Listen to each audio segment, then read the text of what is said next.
passage, c'est Romains chapitre 8, verset 31. Celui-là, je vais le lire. Romains chapitre 8. Voilà. Verset 31. Nous allons lire juste 2 versets jusqu'au verset 32. Et nous allons noter aussi Romains chapitre 8, verset 1.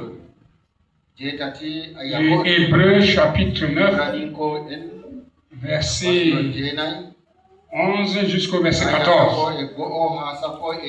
Nous lisons Romains et nous allons nous asseoir.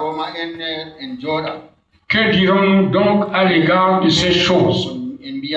Si Dieu est pour nous, qui sera contre nous?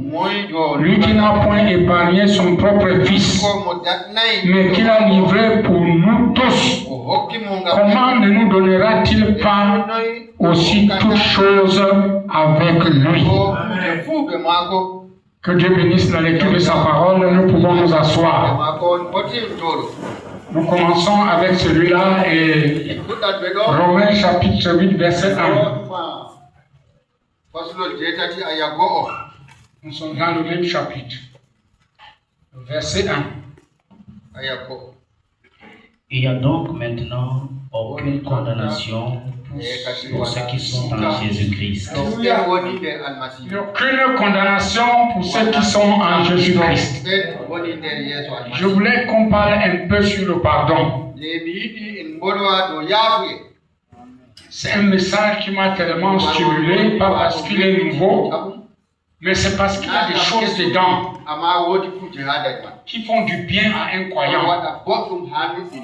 Et c'est très bien pour quelqu'un qui peut constater qu'il est vraiment pardonné.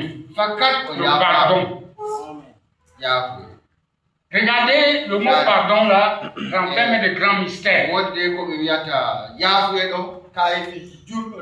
Nous marchons. Et subitement, tu es en désaccord avec moi. Il y a quelque chose qui ne marche pas. Et quand quelque chose ne marche pas, vous le remarquez par l'attitude que vous affichez l'un sur l'autre. Je ne sais pas. Et quand ça marche, il y a aussi une attitude qui s'affiche l'un vers l'autre. Bon, mais maintenant, je vous dis là où le grand mystère se trouve. Si tu es quelqu'un qui pardonne tout le monde, tu es tellement en paix.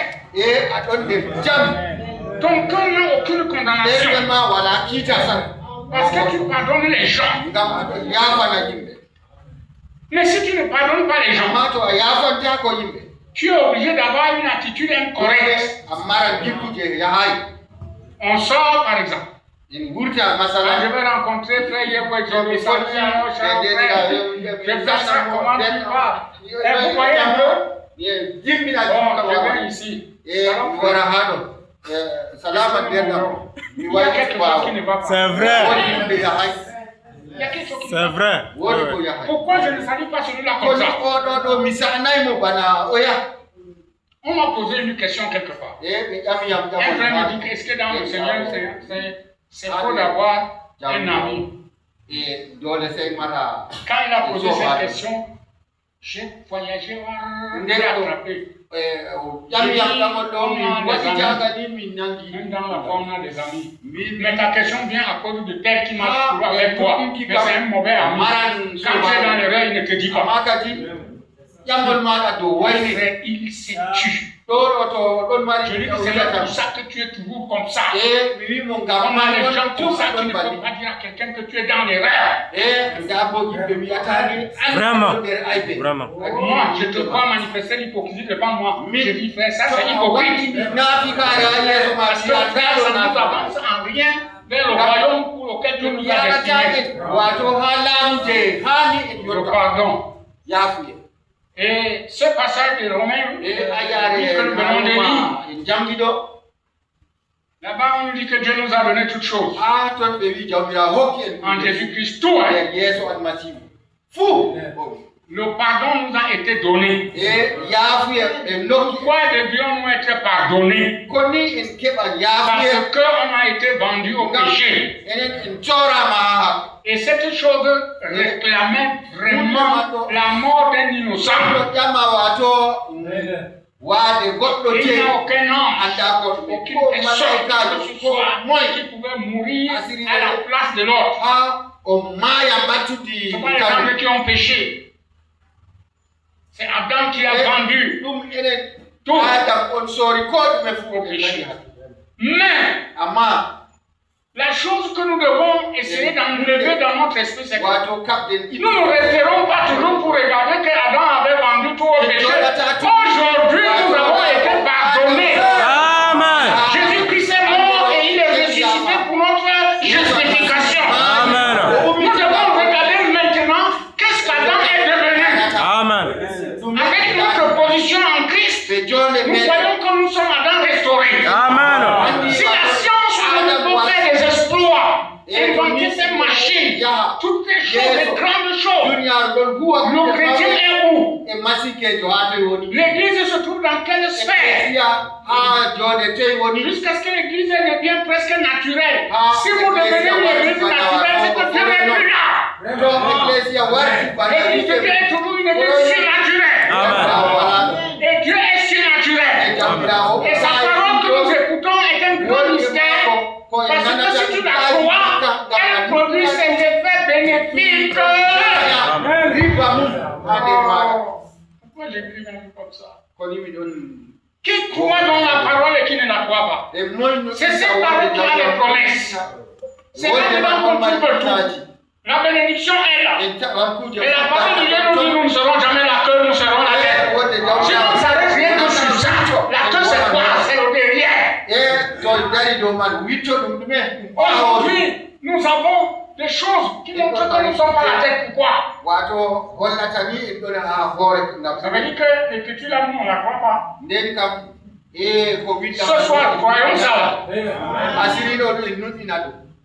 Quand tu vas prier Dieu, dis le cœur. Je sais bien que moi, je te crois, c'est pourquoi je viens même à l'église.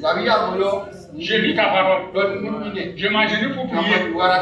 Mais tu m'as dit que je ne serai jamais la queue. C'est à moi que tu as dit ça. Ce n'est pas nous, non moi.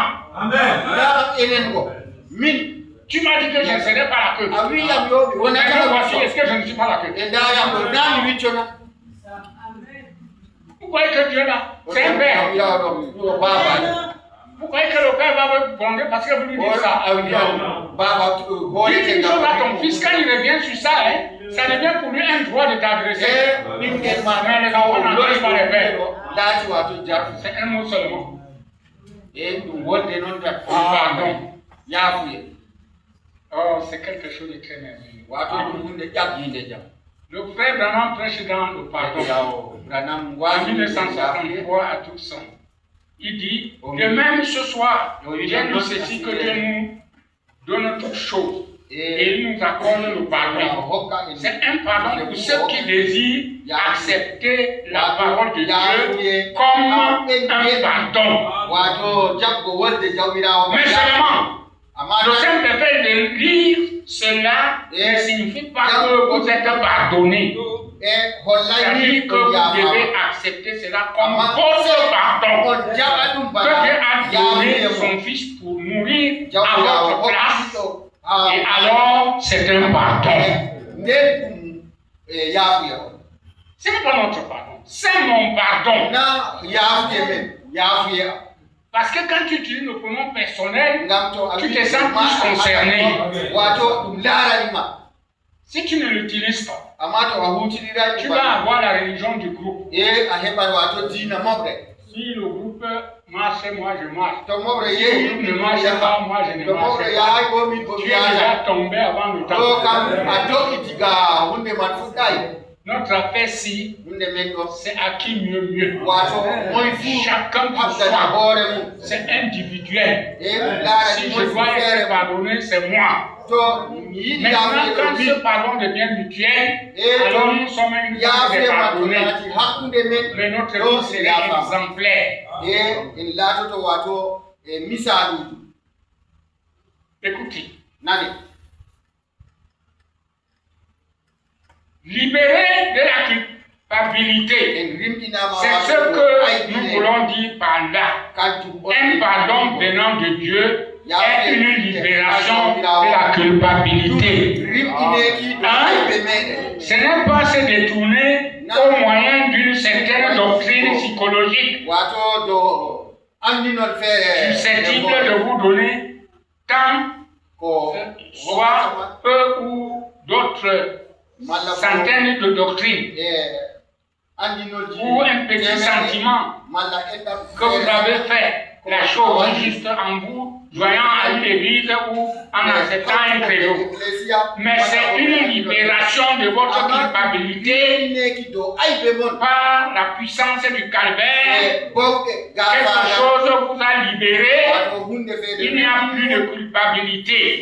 La Bible dit dans Romains 8, maintenant, il n'y a pas de condamnation pour ceux qui sont en Jésus-Christ, qui marchent non selon la chair, mais selon l'esprit.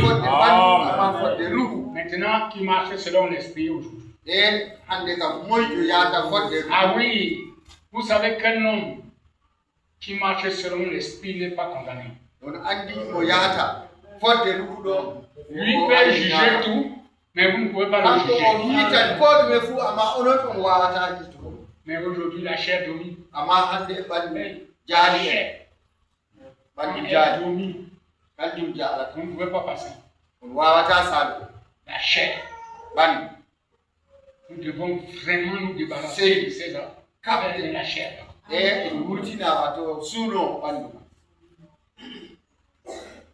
Vous voyez, frère? Je voulais vous lire un petit témoignage ici. Dans ce message, il y a beaucoup de témoignages, mais je ne peux pas les prendre le tout. Je peux prendre un seul témoignage. Frère Branham dit, je pense que c'est un grand mot, être pardonné. Car nous sommes tous coupables de péché. Nous avons tous été et sommes privés de la gloire de Dieu. Et Dieu, en son Fils, nous a pardonné. Et un pardon me rappelle une histoire que j'ai lue une fois concernant, je crois que c'était pendant la guerre de révolution, qui avait un homme, un soldat, un fantassin qui avait fait quelque chose qui était... Les tribunaux l'avaient déclaré coupable.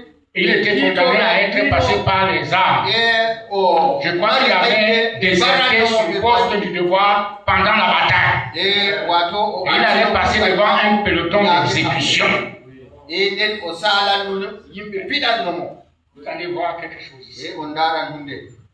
Et un ami a eu si pitié de cet homme qui s'est finalement rendu auprès de sa grandeur, le président Lincoln. Lincoln était un gentleman chrétien. On raconte qu'il était à bord de son carrosse quand le messager l'a rencontré, et il est tombé sur ses genoux et dit: Monsieur Lincoln, président des États-Unis, gentil monsieur, quelle approche! Si aujourd'hui nous on peut s'approcher comme ça de quelqu'un que nous savons qu'il peut nous ouvrir au ciel. Quand je disais ça, ça m'a donné tellement d'onction. Frère, il dit gentil monsieur, a-t-il dit, j'implore la miséricorde pour quelqu'un, sachant que vous êtes chrétien. Et je sais que vous êtes tendre de cœur envers ceux qui sont abattus.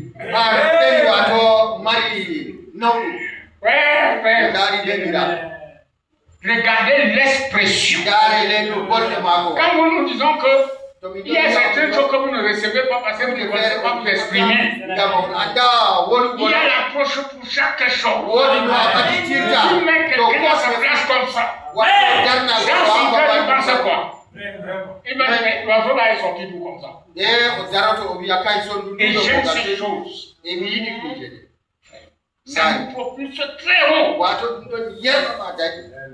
Il a dit, mon ami était à son poste du devoir, là où il avait été placé. Mais quand les armes ont grondé et que les canons ont tourné, il a eu peur et a déserté à son poste du devoir. Monsieur Lincoln, il n'avait pas l'intention de faire cela. C'est un brave homme. Et maintenant, dans une semaine, il doit passer devant un peloton d'exécution.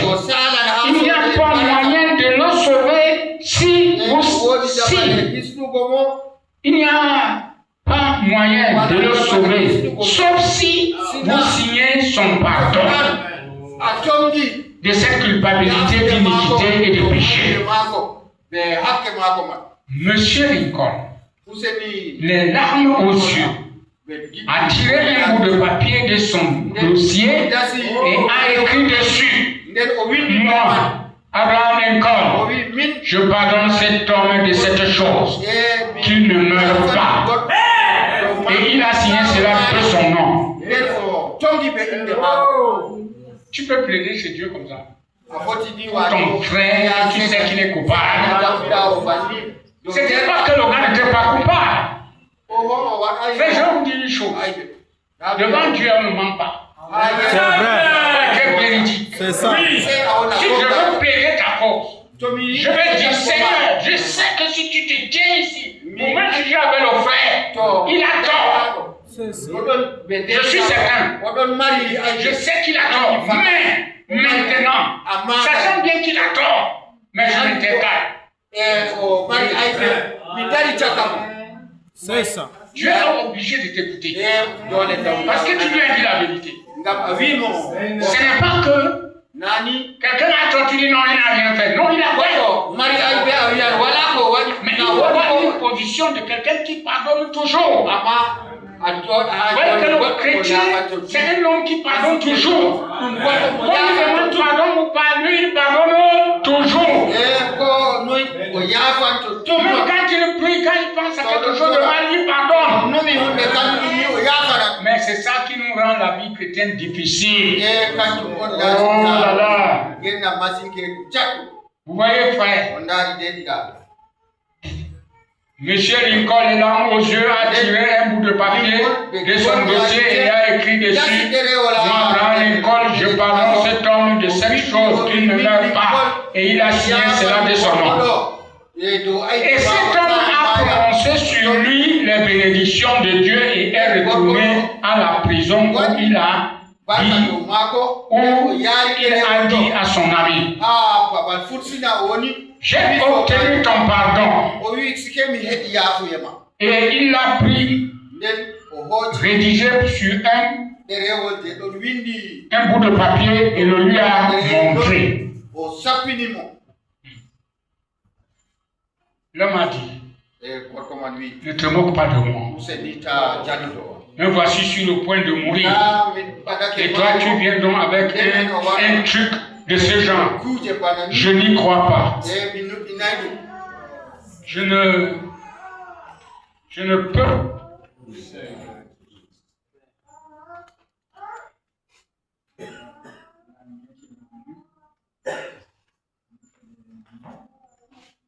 Je ne peux simplement pas croire. C'est pas vrai. N'importe qui peut signer comme Abraham Lincoln.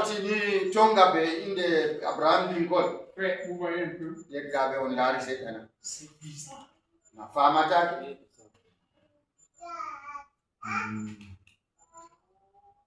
Il a dit: mais voici la signature du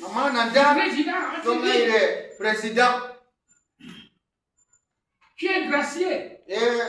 Et il y a tourné le dos. Et cet homme a été passé devant le peloton d'exécution. Avec un pardon signé.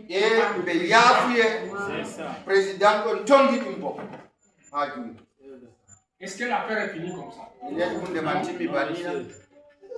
Et ainsi, voici une mise en liberté par Abraham Lincoln, le président des États-Unis, pour relâcher cet homme, et il a été cependant fusillé.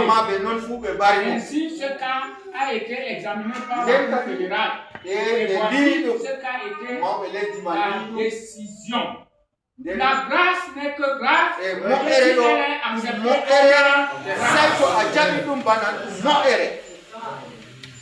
vous voyez, frère, nous jouons avec beaucoup de choses, mais ne jouez pas avec le salut.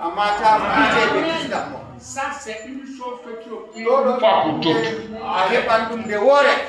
Même s'il te faut ramper, accepte de ramper derrière ça.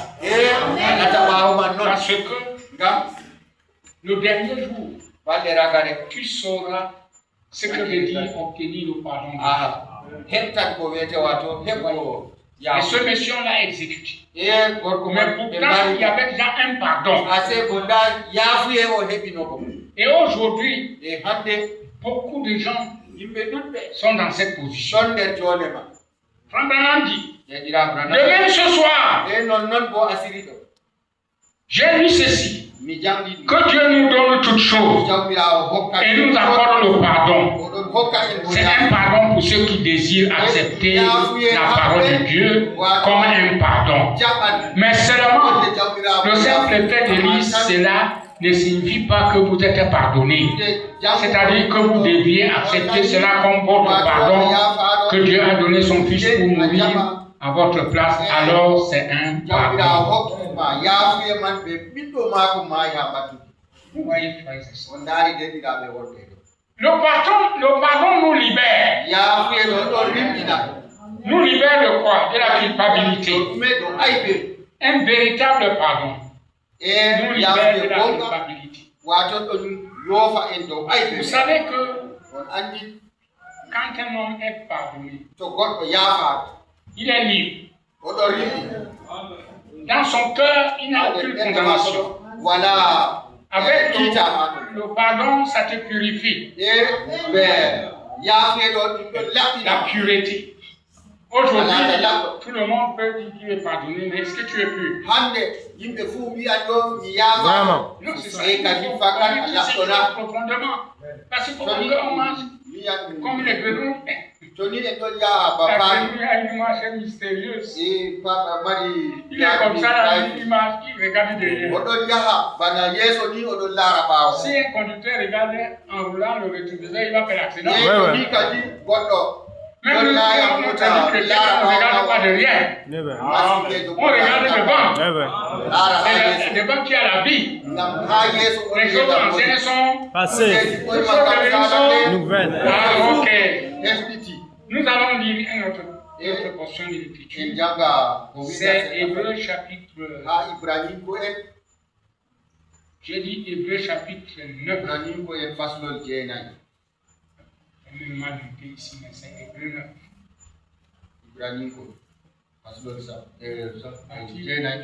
Verset 11.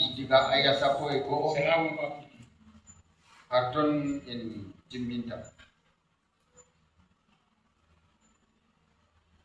Hébreux chapitre 9.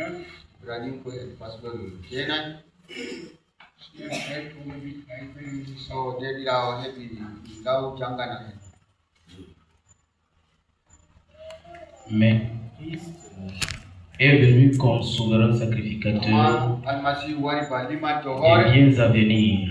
Il a traversé le tabernacle le plus grand et plus parfait, qui n'est pas construit de main d'homme, c'est-à-dire qui n'est pas de cette création. Et il est entré une fois pour toutes dans le lieu très saint, non avec le sang des boucs et des veaux, mais avec son propre sang, ayant obtenu une rédemption éternelle. Car si le sang des taureaux et des boucs et la cendre d'une vache répandue sur ceux qui sont souillés sanctifie et procure la pureté de la chair, combien plus le sang de Christ, qui par un esprit éternel s'est offert lui-même, sans tâche à Dieu, purifiera-t-il votre conscience des œuvres mortes, afin que vous serviez le Dieu vivant? Et c'est pour cela, médiateur d'une nouvelle alliance, afin que la mort étant intervenue par le rachat des transgressions commises sous l'alliance, était appelée au héritage éternel qui leur a été promis. Ça va. Nous voyons ici que la pureté va avec le pardon. Dans l'ancien tabernacle, il y avait un problème. L'ancienne alliance. Si tu entrais dans le lieu très saint, tu mourrais. C'est que le sacrificateur seul qui entrait. Mais dans notre alliance, il y a quelqu'un qui est entré une fois pour toutes. Non avec le sang des moutons, mais avec son propre sang. Il s'est offert lui-même. Et il a reçu une rédemption éternelle. Il a été exaucé une fois. C'est pour ça que aujourd'hui, nous chrétiens qui croyons aujourd'hui, nous ne sommes pas purifiés par le sang des moutons, mais nous sommes purifiés par le sacrifice parfait, le sang de l'alliance, le sang de Dieu, le sang de l'amour, l'agneau de Dieu, Jésus-Christ. Et pour prouver et sceller cette chose, il nous a donné l'esprit qui était en lui. C'est pourquoi notre promesse est scellée. Et la promesse n'est pas scellée quand toi tu es dehors. La promesse est scellée avec toi à l'intérieur. Ceci peut faire crier une véritable chrétien. Parce que dans la grande marche, il dit qui me peut. Qui est pour moi? Moi j'ai été aussi exaucé une fois. Parce que Jésus-Christ a offert un sacrifice et que son sacerdoce est irremplaçable. Christ ne va plus revenir pour mourir pour tes péchés. C'est pourquoi il y a une très mauvaise chose si aujourd'hui on continue à le crucifier pour la seconde fois. Quand je viens ici, je dois vous parler de Christ. Je ne dois pas le crucifier ici derrière cette chair. Vous qui venez à l'église de l'os crucifié par là-bas sur les bancs. Sinon vous allez mourir sur l'escalier. Quand la parole sort, reçois-la telle qu'elle sort. Va prier, Dieu va t'éclairer. Ton jugement là ne sert absolument à rien. Pour dire on a fait ça contre moi, ça ne sert à rien. Tout ça c'est parce que tu ne connais pas écouter. Apprends à écouter quand je te parle. Il y a beaucoup de voix qui parlent aujourd'hui. Mais c'est rare d'entendre Dieu te parler. Quand Dieu te parle, ta condition change. Ton regard change. Ta mentalité change. Ta manière de réfléchir change. Tes attitudes changent. Tes habitudes changent.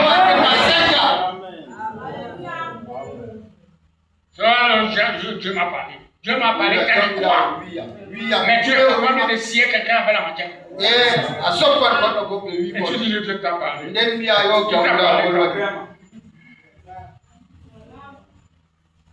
Comme je lisais un témoignage d'un musulman. Le Coran écrit que tu vas tuer ton ennemi. Mais la Bible me dit de prier pour mon ennemi et de lui faire du bien. C'est contradictoire. Vous voyez, frère, je vous assure, avec la société que nous avons, mais si vous ne veillez pas sur votre propre vie, la distraction va vous prendre. Sans plus veiller et vérifier ces choses.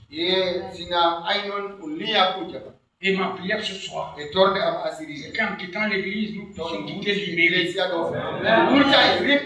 C'est pourquoi vous allez constater ces relâchements. On prêche les gloires, on prêche des choses.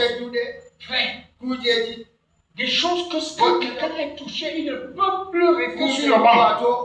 Il est obligé de se lever, de s'agenouiller, de dire Seigneur, vraiment, c'est ici ma mort, bénis-moi. Mais les gens sont déjà tellement insensibles. À l'église de Pentecôte, notre église primitive, un péché est réprimandé à l'église, c'est toute l'église qui pleure. Parce que c'est encore au milieu de nous, Seigneur est ça ne dit rien à quelqu'un. C'est nous qui allons pleurer. En secret là-bas, nous pleurons. Tu réprimandes et tu rentres encore. Église changeons. Revenons à nous-mêmes. Et soyons des personnes de parole. Quand nous sommes ta parole, il faut la suivre. La vie, elle doit s'accomplir. Quand vous faites quelque chose, sois sûr que c'est en conformité avec la parole.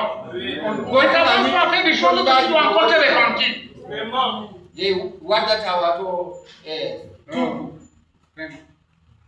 Là, vous dites. Et pourtant, c'est dans cet âge que Dieu prendre les causes. Et aujourd'hui, si vous croyez que vous êtes membre de l'épouse, c'est nous qui gardons le secret de Dieu. C'est la femme qui garde le secret de son mari, mais c'est tranquille. Tout ce que vous essayez avec les traditions des hommes, tout ça c'est zéro. C'est la femme qui garde le secret de son mari. Si Dieu a un secret, c'est chez nous aujourd'hui. Dans les membres de son épouse. La Bible dit, si Dieu est pour nous, qui sera contre nous? Le petit jugement que les hommes peuvent donner sur nous, c'est zéro. Dieu est pour moi. Ça, c'est un message qui devait révolutionner même les gens. Mais au lieu de cela, on prend la parole de Dieu comme si c'était la parole de Dieu.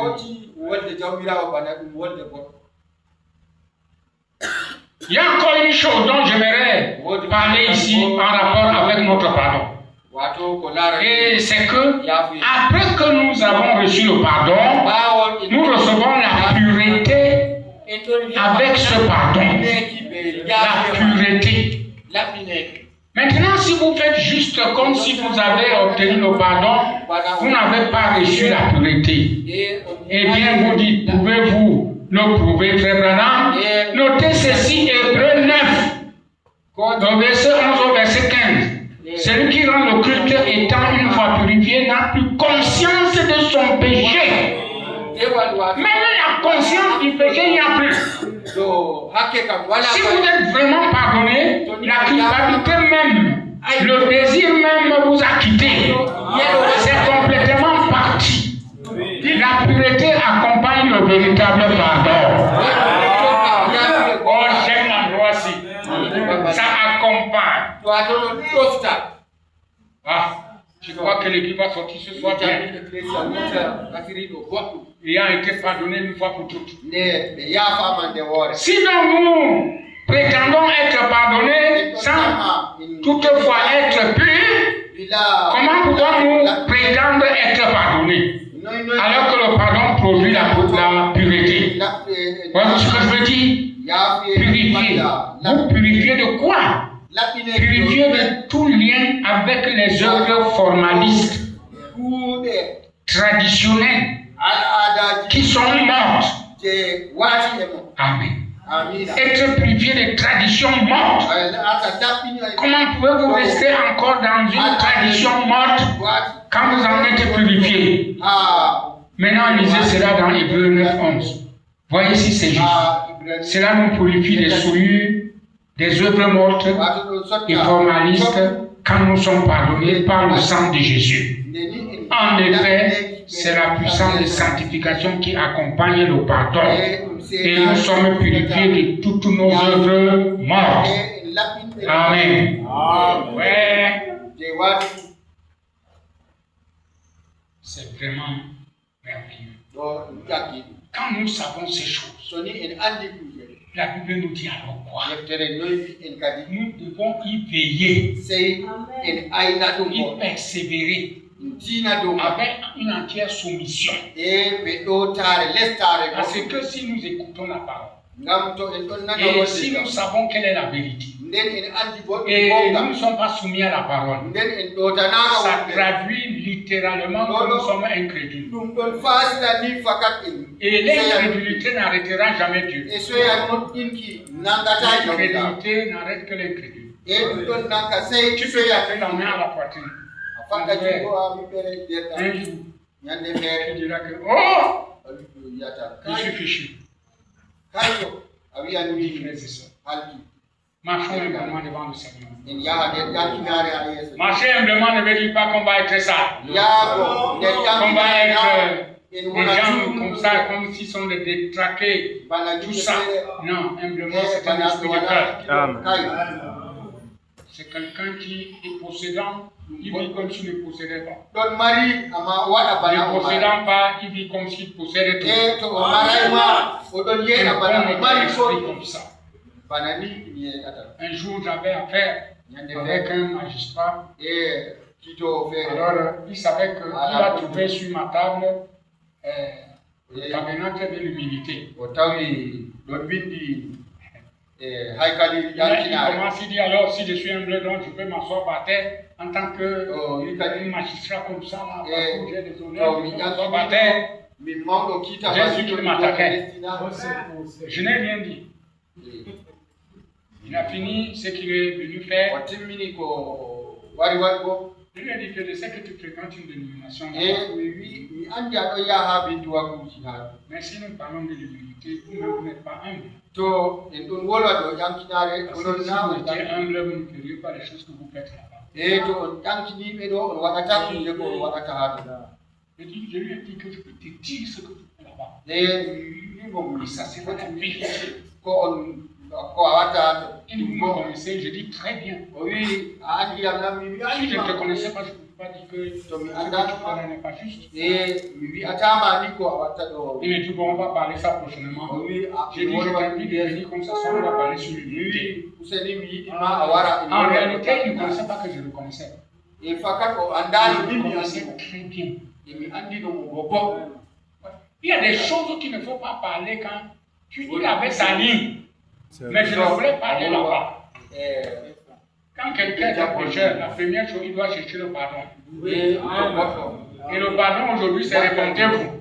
Amen. Que chacun de vous soit baptisé au nom de Jésus-Christ. Pourquoi? Pour le pardon de vos péchés. Et conjonction de ordination. Vous recevrez. Car la promesse est pour vous. Vos enfants. Tous ceux qui sont au loin, notre Dieu les appellera. Vous y êtes? Frère, nous y sommes. Et je veux dire, je ne peux pas croire que tu te baptises au nom de Jésus-Christ. Tu t'es repenti et Dieu reste indifférent. Sans confirmer que ta repentance a été exaucée. Je prends en ce temps-là le côté de Dieu. Je reste là, en vous disant que non, Dieu ne peut pas mentir. La faute est chez toi. Donc nous sommes là ce soir pour que nous puissions ramener les cœurs pour comprendre que nous avons eu un sacrifice parfait. Le pardon nous a été donné. Si cet homme avait reçu seulement le bout de papier, on ne verrait pas fusiller. Et aujourd'hui, quand nous prêchons ces choses, les gens veulent qu'on ait d'abord des grands hommes qui nous accompagnent. On met l'affiche là-bas. Oh, le pardon. Il y a le gouverneur de ce côté, il y a la presse qui parle de ce côté. Tout ça, c'est zéro. Ça ne changera pas le pardon qui est dans ton cœur. Je vais vous dire une chose. J'ai coutume de parler ça légèrement. Frère, nous voici des petits enfants de rien du tout. On nous méprise. Mais si un homme, un géant dans la société, était ici comme pasteur. Tout le monde l'empêche de lui. Parce qu'il cherche les faveurs. Mais nous cherchons la faveur de Dieu. Amen. Mais ce n'est pas que nous ne devons pas avoir des hommes aussi importants. C'est normal qu'on les ait. Mais allons plus loin que nous puissions fabriquer ces hommes importants. Amen. Il faut que nous les produisons. Amen. Nous les fabriquons. Amen. Parce qu'on va toujours rester accueillis, à regarder loin. C'est vrai. Prenons nos propres gens, formons-les qui sont aussi importants. Amen.